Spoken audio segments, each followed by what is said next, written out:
Hello everyone, I am Shankar Ray, your mentor. Welcome again to the video lecture series on Indian polity subject for the civil services examination. This is the video lecture number 3.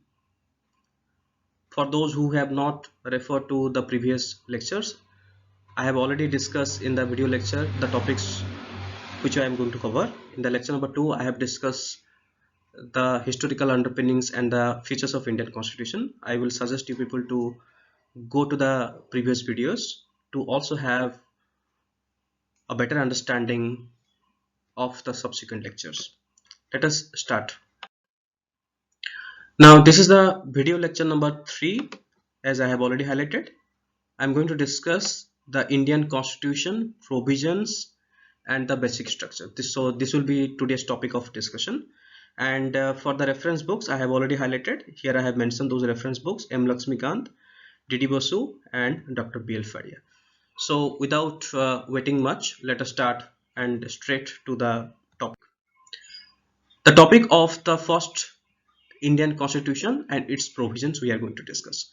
So here I am going to limit myself only to discuss the provisions, the important provisions, as we all of us know that the subject is very vast. So I'll be covering the very important points.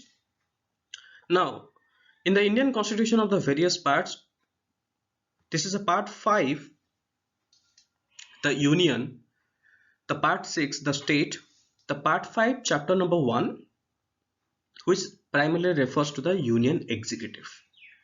The chapter number 2, which refers to the Parliament. The chapter number 4, which refers to the Union Judiciary. Please try to understand. All this executive, Parliament and the Union Judiciary, those are referred to the separation of power. I'm going to discuss on the separation of powers separately, where you'll also get a very detailed idea how these three wings came up. Executive is primarily responsible to implement the laws which are prepared by the Parliament, and the judiciary is responsible to primarily check the law which are implemented by the executive as well as which are created by the Parliament. Now, Indian Constitution, Article 53 is very important. What does it say? The executive power of the Union vests in the President. In the prelims examination, already the questions are being asked on whom the executive power is vested. So it is, according to Article 53, it is the President, and is exercised by him either directly or through officers subordinated to him in accordance to the Constitution. Please try to remember this article, very important. Article 74, there shall be a council of ministers with the Prime Minister. Please try to understand. Here we are saying there shall be a council of minister. No matter what is the circumstances, no matter what is the condition, the Article 52, which refers to that there shall be the President of India, you need to read with Article 74, which says there shall be the council of ministers. The Prime Minister as the head of to aid and advise the President, who shall in the exercise of these functions act in accordance with such advice. Now, the President of India is the nominal head. The Prime Minister is the actual head. However, all of you know that the entire business of this country, primarily the union business of this country, is run the name of the President. And the President of India shall act according to the aid and advice of the Council, which is further headed by the Prime Minister. Article 75, the Prime Minister shall be appointed by the President and the other ministers shall be appointed by the President on the advice of the Prime Minister. Please note that Prime Minister does not appoint any minister. Ministers are appointed by the President only. However, while appointing the minister, the President will seek advice from the Prime Minister. So those are the very three important articles I have just referred to you. Please try to note down all these articles and its point and try to revise again and again to remember it. Going next, the Article 77, which primarily refers to the conduct of the business. What does it say?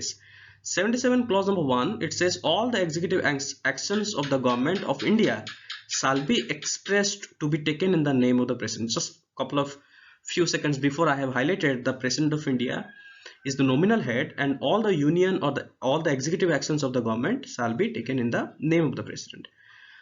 77 clause number 2 also highlights the orders and the other instruments made and executed in the name of the president shall be authenticated in such manner as may be specified in rules to be made by the president, and the validity of an order or the instrument which is so authenticated shall not be called in question on the ground that it is not an order or instrument made or executed by the president. This is primarily the legal language. To simplify it, I'll just highlight a couple of points. The orders and the other instruments, or when the particularly the President of India issues any kind of orders or the laws or the executive power, exercises any of the power, so he shall not be called in question on the ground that it is not the order or instrument made or executed by the president. So President of India does not execute personally. President of India executes with the help of his own officials. Now, Article 77, Clause number 3, the President shall make rules for the more convenient transactions of the business of the Government of India. So, the President shall make the rules for the government for the convenient transactions. This is referred in the 77 Clause number 3. Article 73, the executive powers of the Union. 73 Clause 1, subject to the provisions of the Constitution, the executive power of the Union shall extend to the matters with respect to which Parliament has power to make law, to the exercise of such rights, authorities and jurisdictions as are exercisable, provided that the executive power referred to in subclause shall not save as expressly provided in the Constitution or in any law made by the Parliament extend in any state to matters with respect to which the legislature of the state has also powers to make laws. So that is primarily which is referring to the executive power of the Union. To simplify it, the whole summary clearly states that we are having the separate list, union list as well as state list and the concurrent list. The legislative power of the Union shall exercise only to the limit of the union list. Now, in the Article 77, the President has made the Government of India allocation of business rule. The rules stipulated that business of the Government of India shall be transacted in the ministries, departments, secretaries, offices specified in the first schedule to those rules, all of which are hereinafter referred to as departments. The distribution of the subjects among the departments shall be as specified in the second schedule of these rules. So this is how the provisions for the allocation of the businesses, allocating business to the various portfolios. Now, in the provisions, the rules also provides for the constitution of the following standing committee of the cabinet, and each standing committee shall consist of such ministries or the ministers as the prime ministry or the prime minister may from time to time specify. Now, appointments committee of the cabinet, cabinet committee on the accommodation, cabinet committee on the economic affairs, cabinet committee on the management of natural calamities, cabinet committee on parliamentary affairs, cabinet committee on political affairs, cabinet committee on the prices, committee on the security, committee on the World Trade Organization matters. So often in the many times you will be also asking you will be also asked questions on these particular committees. Of course, the micro details are not necessary. However, you just need to have a brief understanding about what type of committees and who is the member of what committees. The rules also provided for the appointment of ad hoc committee. Ad hoc committee is for the temporary basis for the investigating or reporting to the cabinet if so authorized for taking decision on such matters. Whenever it is necessary, the government also can create or appoint some ad hoc committees. The rules also stipulated that it shall be the responsibility of the departmental secretary who shall be the administrative head thereof to ensure observance of these rules, and but it's primarily referring to the civil servants who are required to follow the orders and execute it accordingly. With that, we have discussed the provisions of the Indian Constitution. Now coming to the basic structure.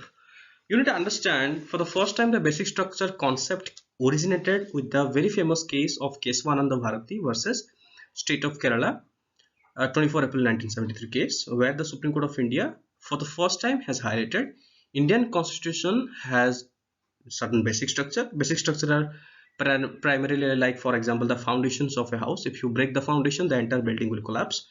And no matter what, the Supreme Court also has clarified, no matter what, the parliament cannot take away the basic structure. Now, though the Supreme Court of India or the judiciary has not given any kind of certain list as to what constituents or the what are the list of the basic structure, I have listed for you people various type of basic structure only for the your reference purpose, and those lists are which can you can see in front of you are basically referred from various judgments of the Supreme Court as well as certain high courts. Number one is the supremacy of the constitution. Supremacy of the constitution means nobody is above the constitution. Constitution is supreme. That is primarily everyone, including the executive, the judiciary as well as the legislature, has to follow the constitution, and the laws has to be inconsistent with the constitution, that is which is referred to the article 13 of Indian constitution, part of the fundamental right, part 3 of Indian constitution. Indian constitution a republican and democratic form of government. The secular character of the constitution, the maintenance of the separation of power. The maintenance of the separation of power means there has to be the maintenance of the power between the three wings of the government, that is judiciary, executive and the legislature.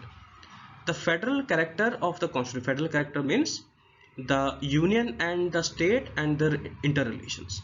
The mandate to build a welfare state contained in the direct principle of state policies. Maintenance of unity and integrity of India.